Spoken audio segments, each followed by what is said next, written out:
ये सब कुछ ठीक था, लेकिन अचानक से क्या हुआ? Pakistan cricket we all know कि अपने बदतरीन दौर से गुजर रही है। तो मोहम्मद रिजवान साहब अपना फिटनेस टेस्ट परसों लूज कर गए हैं, तो पाकिस्तान क्रिकेट बोर्ड को रिजवान को सेंट्रल कॉन्ट्रैक्ट देने के लिए आप इमेजिन कीजिए कि हमारा मुस्तकबिल का आने वाला दूसरी मर्तबा टेस्ट में भी वो पास नहीं कर सके थे। अच्छा, फिर अब ये होगा कि दूसरी मर्तबा क्या मसला था? मतलब दूसरी मर्तबा भी 8 जो मिनट में आप 2 किलोमीटर रनिंग नहीं कर सके वो कि फिटनेस टेस्ट जो है जो क्लियर करेगा वही टीम में आएगा। अब ये सेंट्रल कॉन्ट्रैक्ट भी इसी पे मिल रहे हैं और कहा यह जा रहा है कि 60% कर दिया है अब इसको, जो इंटरनेशनली 50% होता है। तो हम बड़ा स्ट्रांगली आ रहे हैं इस पे। तो ये अक्रॉस द बोर्ड होगा या वैसे ही होगा कि जिसको टीम में लाना है उसका सही हो गया है और जिसको नहीं लाना उसका सही नहीं हुआ? ऐलान हुआ है, कहीं बहुत से क्रिकेटर 50 का 60 सुनकर क्रिकेट ही ना तो कहे कि भाई ये हमारा बस की बात नहीं है। जो मैंने बयान किया इसलिए किया कि ऐसा नहीं है कि कुछ रातों रात तब्दील हुआ है। ये बहुत अरसे से एक मामला, कहते हैं खिचड़ी पक रही थी, लावा जो है वो मौजूद था और उसके बाद उसका ये एक एंडिंग पॉइंट है। सब ये जो इंजरीज हमारे प्लेयर्स को हो रही हैं, स्पेशली इतने बड़े इवेंट से पहले, गो के इनको बिल्कुल फिट होना चाहिए था, क्योंकि जब पता था कितना बड़ा इवेंट आ रहा है उसकी तैयारी हमें रखनी है और अपने आप को फिट रखना है और बचना है किसी भी तरह की इंजरी से। तो ऐसे में अभी खैर फिलहाल तो ये खबरें आ रही हैं कि बुखार भी उतर गया, घुटने की दर्द भी ठीक हो गई है। ये निशानी होती है एक नालायक प्लेयर की, ये निशानी होती है एक बुज़दिल प्लेयर की, जिसके अंदर कोई हिम्मत नहीं है, कोई जुर्रत नहीं। सारी पेस बैटरी कहां चली गई? 150, 140, 45 करने वाले 129 पे कैसे आ गए? What's wrong? नसीम शाह की ये पिक्चर देखें, यहां पे इनका भी पेट आपको थोड़ा सा नजर आना शुरू हो गया है। गर्मी इतनी है, पसीना आता है, शर्ट स्किन के साथ लगती है और जिनकी फिटनेस खराब है क्लियर नजर आ जाता है। अगर आप एक फौज में जंगजू की हैसियत से हैं और आपकी बॉडी लैंग्वेज ये बता रही है यार फिर लड़ना पड़ेगा क्या यार, तो फिर बात ये नहीं रहती है। आप वॉरियर्स हैं, आप स्पोर्ट्समैन हैं, आपके पास स्पोर्ट्समैन स्पिरिट होनी चाहिए जिसकी वजह से आगे बढ़ा, और हमारे वाले तो अनफिट हो जाते हैं। टिल्ट कैसे हुआ कि पड़ोसी मुल्क में पेस कैसे चला गया? From the Bumrah to Mohammed Shami, Siraj, उनके पास तो ये कल्चर ही नहीं था। दूसरी टीमें बड़ी प्लानिंग कर रही हैं, फिटनेस के साथ जा रही हैं, टेस्ट मैचों के अलग प्लेयर हैं, व्हाइट बॉल के अलग प्लेयर हैं। हमें टेस्ट मैच के लिए हमें कम से कम 2 अच्छे फास्ट बॉलर जिनकी स्पीड 150 हो हमें ढूंढने चाहिए, हमें टैलेंट हंट करना चाहिए। आपको वो भी याद होगा वेरी रिसेंटली जो पाकिस्तान के प्लेयर्स गद्दे नीचे रख के उसके ऊपर कैच पकड़ने की प्रैक्टिस कर रहे हैं, पेट इनके निकले में है। हमारे प्लेयर जो हैं इनसे तकरीबन आप समझ लें कि 2 किलोमीटर की जो रन था, जो 2 किलोमीटर में रनिंग करनी थी, वो 8 मिनट में ये मुकम्मल नहीं कर पाए। कहा जा रहा है कि 8.7 सेकंड यहाँ पर जाकर स्टॉप हुए हैं, लेकिन उससे क्या फर्क पड़ता है? नसीम शाह मेरा ख्याल है दूसरा प्लेयर है पाकिस्तान टीम का जो मैच विनर है। पहला फखर जमान है, दूसरा नसीम शाह है, बाकी सारे नालायक हैं। 50 ओवर का प्लेयर तो है विराट कोहली, लेकिन T20 के लिए विराट कोहली सुटेबल नहीं है। ये बातें इंडिया में भी जो भी इंटरनेशनल हो रही है। ये जो भी सोच रहा था, चाहे इंडिया में सोच रहा था चाहे कहीं भी, वो बहुत ही कोई बेवकूफ तरीन आदमी था। जो अगर इंडिया में भी वो ये सोच रहा था कि विराट कोहली को जी इंडिया है जो क्लियर करेगा वही टीम में आएगा। अब ये सेंट्रल कॉन्ट्रैक्ट भी इसी पे मिल रहे हैं और कहा यह जा रहा है कि 60% कर दिया है अब इसको, जो इंटरनेशनली 50% होता है। तो हम बड़ा स्ट्रांगली आ रहे हैं इस पे। तो ये अक्रॉस द बोर्ड होगा या वैसे ही होगा कि जिसको टीम में लाना है उसका सही हो गया है और जिसको नहीं लाना उसका सही नहीं हुआ? ऐलान हुआ है, कहीं बहुत से क्रिकेटर 50 का 60 सुनकर क्रिकेट ही ना तो कहे कि भाई ये हमारा बस की बात नहीं है। नहीं, अच्छा है, फिटनेस बहुत अच्छी चीज़ है और इंटरनेशनली अब आप देखें कि जो फिटनेस है वो उसके मैयार बहुत बढ़ गए हैं। इंडियन टीम हो, इंग्लैंड टीम हो, ऑस्ट्रेलियन टीम हो, ऑस्ट्रेलिया के 3 फास्ट बॉलर आप देख लें, जॉश हेजलवुड, मिचेल स्टार्क और पैट कमिंस, 900 विकेटें आपस में इन तीनों की हैं। तसव्वुर ही नहीं किया जा रहा कि अभी 2-3 साल उनके अलावा भी कोई और फास्ट बॉलर आके टेस्ट क्रिकेट खेलेंगे ऑस्ट्रेलिया के लिए। यही 3 चल रहे हैं और इनकी फिटनेस इतनी अच्छी है। बीच में हेजलवुड को थोड़ा प्रॉब्लम हुआ था, कभी कभी स्टार्क को होता है, कमिंस 100% फिट रहता है हमेशा। अब वो उसने ये व्हाइट बॉल का टूर स्किप किया है सो दैट कि वो इंडिया के 5 टेस्ट मैचेस के लिए फ्रेश होकर आए। तो दूसरी टीमें बड़ी प्लानिंग कर रही हैं, फिटनेस के साथ जा रही हैं, टेस्ट मैचों के अलग प्लेयर हैं, व्हाइट बॉल के अलग प्लेयर हैं। हमें टेस्ट मैच के लिए हमें कम से कम 2 अच्छे फास्ट बॉलर जिनकी स्पीड 150 हो हमें ढूंढने चाहिए, हमें टैलेंट हंट करना चाहिए। उन्होंने सेंट्रल कॉन्ट्रैक्ट पास नहीं किया था, उनका दूसरी मर्तबा भी टेस्ट हुआ था और दूसरी मर्तबा टेस्ट में भी वो पास नहीं कर सके थे।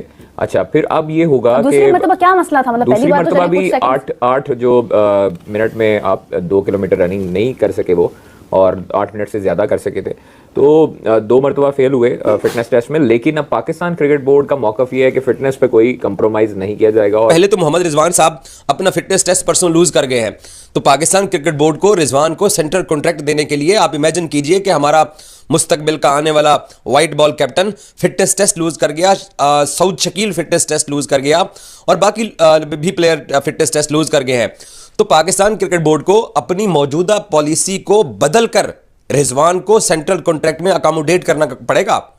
तो उन्होंने कप्तानी के लिए भी बोर्ड को आंखें दिखाना शुरू कर दी हैं अभी से ही। वैसे वो क्या हुआ कि बाबर आजम ने जब इस्तीफा दिया तो ऑटोमेटिक चॉइस रिजवान है, क्योंकि बोर्ड के पास और तो ऑप्शन एक सऊद शकील का था, या मोहम्मद हारिस को टी20 के अंदर भी गैरी क्रिस्टन कंसीडर करना चाहते थे कि मैं हारिस को जो है वो टी20 के अंदर कप्तान बना दूं, बट हारिस को क्योंकि इंटरनेशनल कप्तानी का इतना एक्सपीरियंस नहीं है, मैं विकेट कीपर मोहम्मद हारिस की बात कर रहा हूं, लेकिन क्योंकि रिजवान ऑटोमेटिक चॉइस है पाकिस्तान के कप्तान बनने की, तो रिजवान भाईजान ने उनके करीबी जराए को लेके कल कुछ खबरें लगाई गई। टीम का माहौल खराब करके गलत टाइम पे दोबारा से कप्तानी पकड़ के टीम में ग्रुप्स बना के अपनी फेवरेट पोजीशंस पे बैटिंग करके पाकिस्तान को डरपोकों वाली क्रिकेट सिखा के, बल्कि पाकिस्तान प्लेयर्स को डरपोकों वाली क्रिकेट का इंजेक्शन लगा के खुद जबरदस्ती ओपनर आके अफगानिस्तान से हारने के बाद, जिम्बाब्वे से हारने के बाद, यूएसए से हारने के बाद, 7 टूर्नामेंट अपनी कप्तानी में हरवाने के बाद, बिल्कुल ऑस्ट्रेलिया के इंपॉर्टेंट टूर से पहले आईसीसी चैंपियंस ट्रॉफी, जिसको हम छोटा वर्ल्ड कप भी कहते हैं, सिर्फ आपने किस प्रकार से पाकिस्तानी मीडिया अब मौलाना रिजवान के ऊपर बात करने लगा है। उसका यह मानना है कि जो मौलाना रिजवान है, जो पहले बड़ी बड़ी फेंकता था, लेकिन जब इंग्लैंड का टेस्ट मैच होने वाला है तो उससे पहले वो फिटनेस टेस्ट में जानबूझकर फेल हो गया है। उसको 3 चांस दिए गए, तीनों चांस में उसने फिटनेस टेस्ट पास नहीं किया।